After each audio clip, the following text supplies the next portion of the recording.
नमस्कार, मैं हूं सतीश बौद्ध। 8 बजे के बुलेटिन में आप सभी दर्शकों का स्वागत है। पहली खबर चुनाव से है। हम चालू करते खबरें 8 बजे।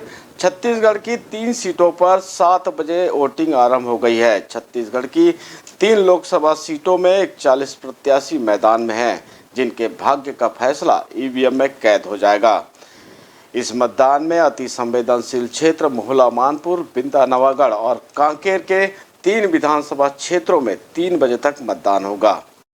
छत्तीसगढ़ में दूसरे चरण के लिए शुक्रवार यानी आज 3 लोकसभा सीट राजनांदगांव, महासमुंद और कांकेर के लिए मतदान आरंभ हो गया है। दूसरे चरण में कांग्रेस भाजपा के दिग्गज नेताओं सहित 41 प्रत्याशी मैदान में हैं।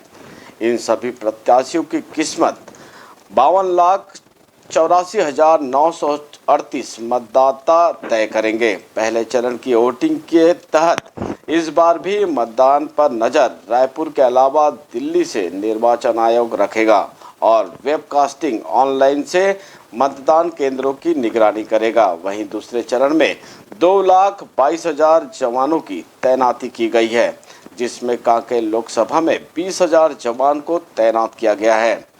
नक्सल प्रभावित इलाके में सुरक्षा के पुख्ता इंतजाम किए गए हैं। 3 लोकसभा के दूसरे चरण के मतदान के लिए 6,567 मतदान केंद्र बनाए गए हैं। सुरक्षा की दृष्टि से कांकेर, मोहला मानपुर और कोंडागांव के 55 बूथों को शिफ्ट किया गया है। यहां पर अतिरिक्त फोर्स को तैनात किया गया है। आइए हम सीधा जुड़ते हैं। हमारे एक संवाददाता है और वरिष्ठ पत्रकार है ताम्रकर जी, उनसे सीधा जुड़ते हैं और उनसे जानते हैं। सौरभ जी, बताएंगे कैसा माहौल है अभी? जी, आपको बता दें कि राजनांदगांव लोकसभा संसदीय क्षेत्र है और इस संसदीय क्षेत्र में आपको बता दें कि 4 जिले और 8 विधानसभा पड़ते हैं। इन 4 जिले और 8 विधानसभा क्षेत्र में कुल वोटर की संख्या जो है वो 18,65,000 तकरीबन है। इसी में अगर महिलाओं की संख्या की बात करें, महिलाओं वोटर की बात करें तो तकरीबन 9,36,000 के आसपास में है।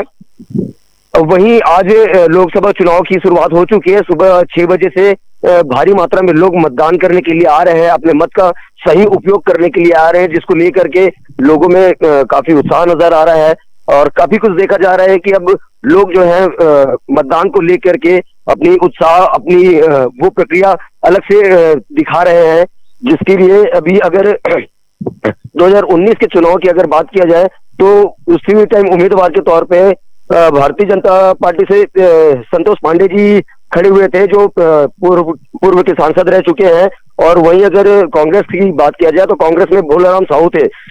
अगर उस टाइम की बात किया जाए तो 6,62,000 वोटों से उन्होंने उनके वोट पड़े थे, जिसमें 5,50,000 वोट भोलाराम साहू को पड़े थे। उसमें विजय भी हासिल हुए थे, जिसमें भारतीय जनता पार्टी के सांसद है, वर्तमान के भी सांसद रहे हुए हैं। और अभी उनकी अगर चुनौती की बात किया जाए तो वर्तमान सांसद की चुनौती पूर्व के मुख्यमंत्री भूपेश बघेल के साथ में है। अब लोगों में जो इस चुनाव को लेकर के उत्साह है वो देखने के लिए आतुर हो चुकी है। यहाँ अगर व्यवस्था की बात किया जाए तो व्यवस्था के तौर पर तहसीलदार भी आ चुके हैं, पुलिस बल भी आ चुकी है और साथ ही साथ नगर निगम क्योंकि दूसरे चरण का वोटिंग अभी पड़ रही है। सुबह 7 बजे से आरंभ हो चुका है मतदान। और सुरक्षा के क्या इंतजाम है, निर्वाचन आयोग ने क्या इंतजाम करके रखे हैं? जो मतदाता है, जो बुजुर्ग है और युवा मतदाता है, उनके लिए क्या व्यवस्था वहां पर अपने आप फील्ड पर है, आप देख रहे हैं, क्या है पूरा व्यवस्था का जायजा बताइए। जी, यहाँ ग्राउंड जीरो की हम रिपोर्टिंग कर रहे हैं। आपको बता दें कि यहाँ पर जो वृद्ध लोग हैं, जो चल फिर नहीं सकते हैं, दिव्यांग लोग हैं, उनके लिए एम्बुलेंस की व्यवस्था भी रखी गई है। उनके लिए 4 व्हीलर व्हीकल की जो ई रिक्शा के माध्यम से ई रिक्शा भी रखी गई है, जिसमें लोगों को जो चल फिर नहीं सकते हैं उनको बैठा करके लाया जा रहा है और उनसे मतदान करवाया जा रहा है। आपको बता दें कि तहसीलदार समेत निगम आयुक्त और पुलिस बल और निर्वाचन के भी तमाम वो कर्मचारी यहाँ पर खड़े हुए हैं। सौरभ जी, चूंकि आप राजनांदगांव लोकसभा क्षेत्र में ग्राउंड जीरो पर है और चूंकि राजनांदगांव नक्सली क्षेत्र घोषित है, तो नक्सली क्षेत्र में जो अति संवेदनशील क्षेत्र है और वहां पर चुनाव की क्या स्थिति है, वहां कब तक चुनाव होगा? और सुबह 7 बजे से 3 बजे तक का जिस प्रकार निर्वाचन आयोग ने मोहला मानपुर क्षेत्र में किया है, तो वहां की क्या स्थिति है, सुरक्षा की क्या इंतजाम है? जी, सुरक्षा की कड़ी में अगर बात किया जाए तो इस बार मोहला मानपुर क्षेत्र में सुरक्षा की कड़ी को और भी ज्यादा बढ़ा दिया गया है, ताकि किसी भी प्रकार से उपद्रव और अनैतिकता जो नजर में पहले की अपेक्षा आती थी वो इस बार ना आ पाए, और उसको रोकथाम करने के लिए निर्वाचन के द्वारा भी पुलिस बल की काफी भारी मात्रा में तैनाती कर चुके हैं। जी सौरभ जी, जो युवा मतदाता है, आपसे उनसे चर्चा हुई होगी, तो उनका क्या रुझान है, क्या कह रहे हैं? जी, युवा मतदाताओं का कहना है कि इस बार हम केवल विकास को लेकर के मतदान कर रहे हैं। मतदान हालांकि हमारी एक लोकतांत्रिक त्योहार है और इसको हम लोग करना ही चाहते हैं, मगर इस बार का जो चुनाव है वो अब देखने का विषय रहेगा, क्योंकि इस बार के चुनाव में युवाओं के लिए भी बहुत कुछ पिछले वर्ष में सवाल खड़े हुए थे, जैसे कि कई सारे घोटालों की भी बात किया जाए तो उस पर भी बड़े आरोप लगा करते थे, लेकिन अब युवा भी थोड़े जागरूक हो रहे हैं। उनका कहना है कि इस बार हम अपना मत सही लोगों को दे करके अपने मत का सही इस्तेमाल करेंगे। मैं देख रहा हूँ जैसा लगातार भीड़ बढ़ रही है, सुबह 7 बजे से जो बूथ में जो मतदाता है वो पहुंच रहे हैं। क्या रुझान है अभी तक, मतलब जो जिस प्रकार भीड़ हम टीवी स्क्रीन में दिखा रहे हैं, क्या स्थिति है? क्या मतलब 5 बजे तक जो वोटिंग पड़नी है, तो क्या 100% जिस प्रकार लगातार निर्वाचन आयोग ने जागरूकता अभियान चलाया और कई नुक्कड़ सभाएं की और जागरूकता अभियान का नजर यहाँ पर प्रतिफल नजर आ रहा है? जी, आपको बता दें कि अभी पहले चरण के चुनाव में कांकेर जिले पे जब पहले चरण का चुनाव हुआ था, उसमें तकरीबन 41% मतदान, टोटल मतदान 41% हुए थे, जिसको लेकर के निर्वाचन और साथ ही साथ कॉलेज के स्टूडेंट्स और तमाम लोग जो है वो मिलकर के मतदाता जागरूकता अभियान के बारे में लोगों को बताया, लोगों को प्रेरित किया है। और उसी को देखते हुए आज सुबह से जब 7 बजे से मतदान की प्रक्रिया शुरू हुई है, तो इस मतदान की प्रक्रिया में भारी मात्रा में लोग आ रहे हैं।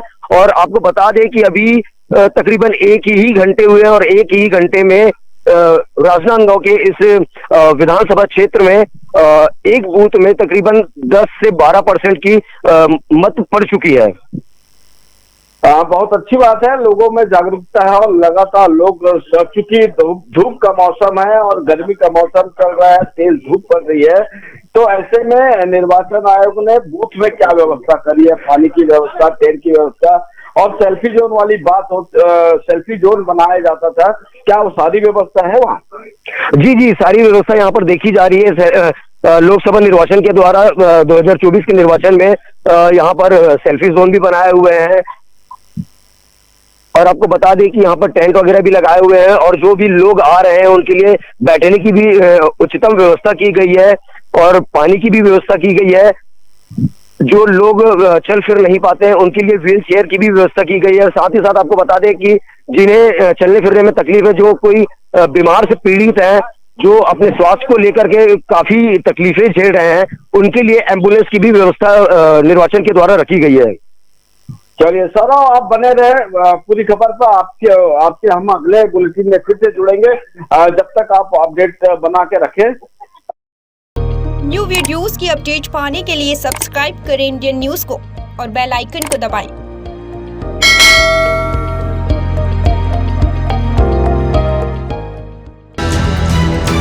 ये है इंदू ब्रॉडकास्टिंग प्राइवेट लिमिटेड और आप देख रहे हैं इंडियन न्यूज, हर पल, हर क्षण, हर सच।